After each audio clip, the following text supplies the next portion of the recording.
नमस्कार दोस्तों, कैसे हो आप सभी। उम्मीद करते हैं आप सभी बहुत अच्छे होंगे। आज का जो हमारा सेशन होगा वो होगा सारणिकों और अवयवों के अनुप्रयोग, applications of determinants and matrices. इसके अंदर हम 3 पॉइंट्स को डिस्कस करेंगे। पहला पॉइंट होगा हमारा संगत निकाय, दूसरा पॉइंट होगा असंगत निकाय और तीसरा जो पॉइंट होगा वो होगा अवयव के व्युत्क्रम द्वारा रैखिक समीकरणों के निकाय का हल। तो चलिए शुरू करते हैं आज का सेशन। फर्स्ट पॉइंट संगत निकाय के साथ। अब बात करेंगे संगत निकाय की। निकाय संगत कहलाता है यदि इसके हलों एक से अधिक का अस्तित्व होता है। और असंगत निकाय क्या होता है? असंगत निकाय है हमारा निकाय असंगत कहलाता है यदि इसके किसी भी हल का अस्तित्व नहीं होता है। मीन्स जो हमारा असंगत निकाय होता है उसमें हमारा किसी भी हल का कोई अस्तित्व नहीं होता है। और जो हमारा संगत निकाय होता है उसमें हम इसके हलों जो इसका सॉल्यूशन होता है वो एक से अधिक का अस्तित्व होता है। तो चलिए अब हम बात करते हैं नेक्स्ट पॉइंट की। नेक्स्ट पॉइंट है हमारा अवयव के व्युत्क्रम द्वारा रैखिक समीकरणों के निकाय का हल। अब हम रैखिक समीकरणों के निकाय को अवयव समीकरण के रूप में व्यक्त करेंगे और अवयव के व्युत्क्रम का प्रयोग करके उसे हल करेंगे। तो मान लिया हमारे पास ये कोई समीकरण निकाय है जिसका जो वर्किंग रूल होता है, जो कार्य विधि होती है, वो किस प्रकार से अप्लाई हम करेंगे। देखिए अब आप सबसे पहले हम जो स्टेप लेंगे वर्किंग रूल में वो होगा हमारा जो हमारा ए होगा कैपिटल ए, उसमें हम लिखेंगे दिए हुए समीकरण के अवयव। अब अवयव कौन कौन से होंगे अब आप देखिए, एक्स वाई और जेड इन सभी के जितने भी मल्टीप्लायर हो गए मीन्स गुणांक हो गए वही हमारे सब अवयव कहलाएंगे। अब कैसे होंगे? अब आप x को लीजिए, यहाँ पे देखिए आप a1 a2 a3, तो ये सभी हमारे क्या हो जाएंगे? हमारे अवयव हो जाएंगे। इसी प्रकार से y के साथ b1 b2 b3 ये भी हमारे अवयव हो जाएंगे और z के साथ जो है वो भी हमारा अवयव हो जाएगा c1 c2 c3।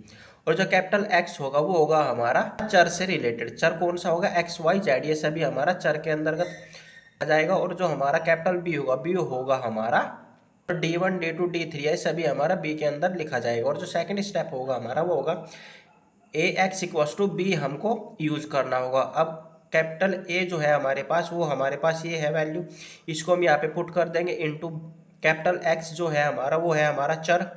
चर को हमने यहाँ पे लिख लिया है मैट्रिक्स की फॉर्म में। इसके बाद जो हमारा बी है ये क्या है? ये हमारा कॉन्स्टेंट। कॉन्स्टेंट को हमने यहाँ पे मैट्रिक्स की फॉर्म में लिख लिया है। तो क्या करेंगे हम?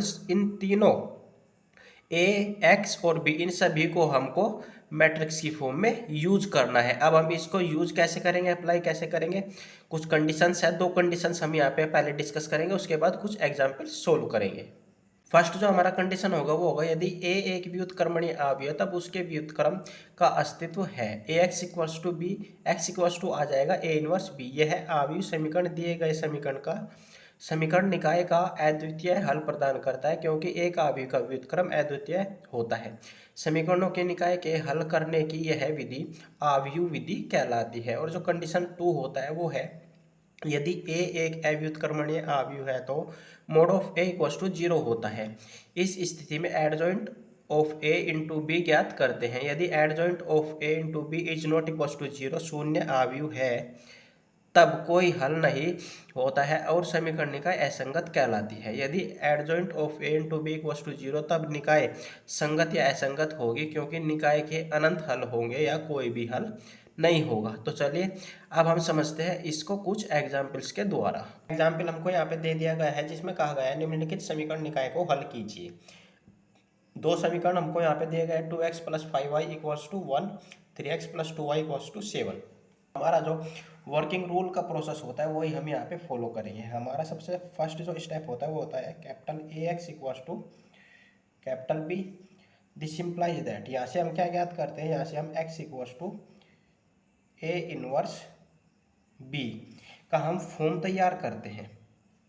ये तो हम लोग तैयार करते हैं, इसको हम इक्वेशन फर्स्ट कह लेते हैं। सबसे पहले अब हम ज्ञात करेंगे ए कैपिटल एक्स और बी।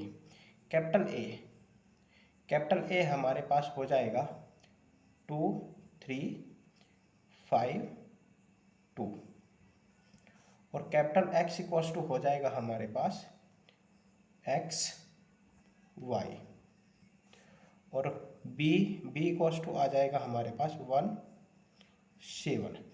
अब हम मोड ऑफ ए ज्ञात करेंगे। मोड ऑफ ए वस्तु आ जाएगा हमारा 2 की 2 में गुना करेंगे 4 आएगा, माइनस 3 का 5 में गुना करेंगे कितना आएगा 15। ये कितना बचेगा, बचेगा -11 इज नॉट इक्वल्स टू 0। अतः इसका जो इन्वर्स है वो संभव है। ए इन्वर्स ज्ञात करेंगे। ए इन्वर्स इक्वल्स टू आ जाएगा क्या, -1/11 इंटू जो हमारा मैट्रिक्स होता है वो होता है A22 minus A12 minus A21 और A11। अब हम इसमें ये यहाँ पे है माइनस का 1/11, A22 जो है हमारा वो है 2, A12 है हमारा 5 और यहाँ पे माइनस तो हो जाएगा -5, यहाँ पे हो जाएगा माइनस का 3, यहाँ पे 2। इस माइनस चिन्ह की कर देंगे हम अंदर मल्टीप्लिकेशन, यह आ जाएगा 1/11 इंटू -2 3 5 -2। अब हम क्या करेंगे, हम ए इनवर्स का जो वैल्यू है वो समीकरण 1 में पुट कर देंगे। हम यहाँ पे लिखेंगे समीकरण 1 में ए इनवर्स का मान रखने पर या ए इनवर्स प्रयोग करने पर यह आ जाएगा this implies that capital X equals to A inverse जो है हमारे पास वो है 1/11 इंटू -2 3 5 और माइनस का 2 इंटू कैपिटल बी है हमारे पास, ये इसको हम यहाँ पे लिख लेंगे 1/11 एज इट इज रहेगा इंटू हम इसका मल्टीप्लिकेशन इसमें कर लेंगे रो बाई कॉलम। -2 का गुणा 1 में करेंगे माइनस का 2 आएगा, 5 गुणा 7 प्लस का 35 हो जाएगा। 3 गुणा 1 कितना आएगा, ये आएगा 3। इसके बाद -2 गुणा 7 माइनस का 14। अब ये चला हुआ है कैपिटल एक्स के equal, capital X equals to 1/11 into ये बचेगा, यहाँ पे कितना बचेगा, यहाँ पे बचेगा प्लस का 33 मीन्स 33 और यहाँ पे बचेगा माइनस का 11। अब 11 से कर देंगे अंदर डिवाइड, ये आ जाएगा 3 - 1। दिस इम्प्लाइज दैट, अब आप देखें जो हमारा कैपिटल एक्स है उसके इक्वल है हमारा ये मैट्रिक्स, इसको हम यहाँ पे लिख लेंगे एक्स वाई इक्वल्स टू आया है हमारा 3 - 1। अब जब हम इन दोनों का कंपैरिजन करेंगे तो हमको क्या मिल जाएगा, हमको मिल जाएगा x इक्वल्स टू 3 और y इक्वल्स टू माइनस का 1। और यही वैल्यूज़ हमको ज्ञात करने थे x और y का, जो हमने कर लिया है आसानी से सोल्व। तो आपको सेम प्रोसेस फॉलो करना होगा, जो हमने आपको वर्किंग रूल लिखा है उसको फॉलो करना होगा, तो क्वेश्चन आसानी से सोल्व हो जाएंगे। अब हम 3 इक्वेशंस लेंगे। अब की बार हमने यहाँ पे जो इक्वेशंस है वे ले लिए 3 इक्वेशंस। जो हमारा फर्स्ट स्टेप होता है वो हम यहाँ पे फॉलो करेंगे, capital A X equals to capital B हम यहाँ पे लिखते हैं। अब हमारा कैपिटल ए इक्वल्स टू हो जाएगा 3 2 4 -2 1 -3 3 -1 2। इसके बाद कैपिटल एक्स इक्वल्स टू आ जाएगा हमारा एक्स वाई जेड और कैपिटल बी इक्वल्स टू आ जाएगा 8 1 4। अब हमको मोड ऑफ ए ज्ञात करना है। Mod of A equals to आ जाएगा 3 को लेंगे 3 into first row cancel first column cancel, 1 का 2 में मल्टीप्लिकेशन करेंगे आ जाएगा 2 माइनस 3 का गुना -1 के साथ करेंगे हो जाएगा प्लस का 3, बट यहाँ पे माइनस है। इसके बाद -+2 हो जाएगा क्योंकि यहाँ पे माइनस है, into first row cancel second column cancel, ये हो जाएगा 2 का गुना 2 में होगा तो 4 हो जाएगा, -4 गुना माइनस का 1 माइनस का 4 और यहाँ पे भी माइनस है तो हो जाएगा प्लस का 4 +3 into first row cancel third column cancel, 2 का गुना 3 में करेंगे ये आ जाएगा -6, 4 गुना 1 -4। यहाँ पे बचेगा माइनस का 3 और यहाँ बचेगा प्लस 16 और यहाँ पे बचेगा माइनस का 30। यह आ जाएगा माइनस का 17 जो कि इक्वल नहीं है हमारा 0 के। अतः हमारा जो ए मैट्रिक्स है इसका ए इनवर्स संभव है। अब हमारा जो ए इनवर्स होता है उसके लिए हम यहाँ पे जो प्रोसेस होता है वो लिखते हैं 1/mod ऑफ ए इंटू जो हमारा मैट्रिक्स आता है वो हम यहाँ पे लिखते हैं, चेंज करके लिखेंगे। ये हो जाएगा A11 A12 A13 A21 A22 A23 A31 A32 और A33। इसके बाद हम इस मैट्रिक्स के अकॉर्डिंग वर्क करेंगे। A11 हमको चाहिए तो हम इनको यहाँ पे ज्ञात करेंगे। A11 इक्वल्स टू आ जाएगा हमारा first row cancel, first column cancel, ये आ जाएगा -1 का पावर 2 इंटू ये बचेगा 1 -1 -3 2 1 -1 3 और 3 है यहाँ पे माइनस का और 2। सोल्व करेंगे हो जाएगा 2 + 3 गुना माइनस का 1, ये आ जाएगा 3 और यहाँ पे बचेगा माइनस का 1। इसके बाद A12 -1 का power 3 into first row cancel, first column cancel, 2 - 1 4 2 2 - 1 4 2। Solve करेंगे आएगा माइनस इंटू 2 की गुणा 2 में 4 हो जाएगा, माइनस 4 गुना माइनस का 1 प्लस का 4 हो जाएगा और इसको ऐड करेंगे आ जाएगा माइनस का 8। A13 ये आ जाएगा -1 का power 4 into first row cancel, third column cancel, 2 1 4 -3 2 1 4 -3। Solve करेंगे आएगा 1 इंटू 2 की गुणा -3 में करेंगे हो जाएगा माइनस का 6 माइनस 4 गुना 1 4 हो जाएगा, यह आ जाएगा माइनस का 10। अब हम ज्ञात करेंगे A21 -1 का power 3 into second row cancel, first column cancel, -2 3 -3 2 -2 3 -3 2, यह आ जाएगा माइनस इंटू -2 की गुणा 2 में करेंगे हो जाएगा माइनस का 4 -3 की गुणा 3 में करेंगे माइनस का 9 हो जाएगा और यहाँ पे है -9 तो ये हो जाएगा प्लस का 9 इक्वल आ जाएगा माइनस का 5 और यहाँ पे माइनस था इसीलिए यहाँ पे माइनस आ गया। इसके बाद A22 -1 का power 4 into second row cancel, second column cancel, 3 3 4 2 3 3 4 2, यहाँ पे 3 है। इसको सोल्व करेंगे ये आएगा 1 इंटू 3 की गुणा 2 में करेंगे 6 माइनस 4 की गुणा 3 में 12 इक्वल्स टू आ जाएगा माइनस का 6।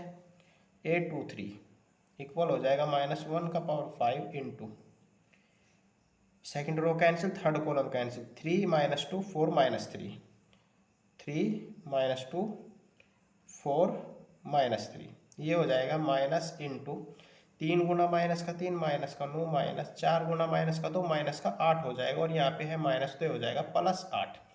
अब यहाँ पे बचेगा -1 और -12 है तो ये आ जाएगा प्लस का 1। अब A31 हो जाएगा -1 का power 4 into third row cancel, first column cancel, -2 3 1 -1 -2 3 1 -1। Solve करेंगे आ जाएगा 1 इंटू -2 गुना माइनस का 1 प्लस का 2 माइनस 1 गुना 3 3 आ जाएगा, ये आ जाएगा माइनस का 1। A32 -1 का power 5 into third row cancel, second column cancel, ये बचेगा 3 3 2 -1 3 3 2 -1। सोल्व करेंगे आएगा माइनस इंटू 3 की गुणा -1 माइनस का 3 हो गया, 2 गुना 3 6, ये हो जाएगा माइनस का, ये आ जाएगा माइनस का 9 और -12 है तो ये हो जाएगा प्लस का 9। इसके बाद A33 इक्वल आ जाएगा -1 का power 6 into third row cancel, third column cancel, 3 minus का 2 2 1 3 माइनस का 2 2 1। सोल्व करेंगे आ जाएगा 1 इंटू 3 की गुणा 1 में करेंगे 3 माइनस 2 गुना 2 माइनस का 4 हो गया और माइनस यहाँ पे है तो ये हो जाएगा प्लस का 4 इक्वल्स टू आ जाएगा प्लस का 7।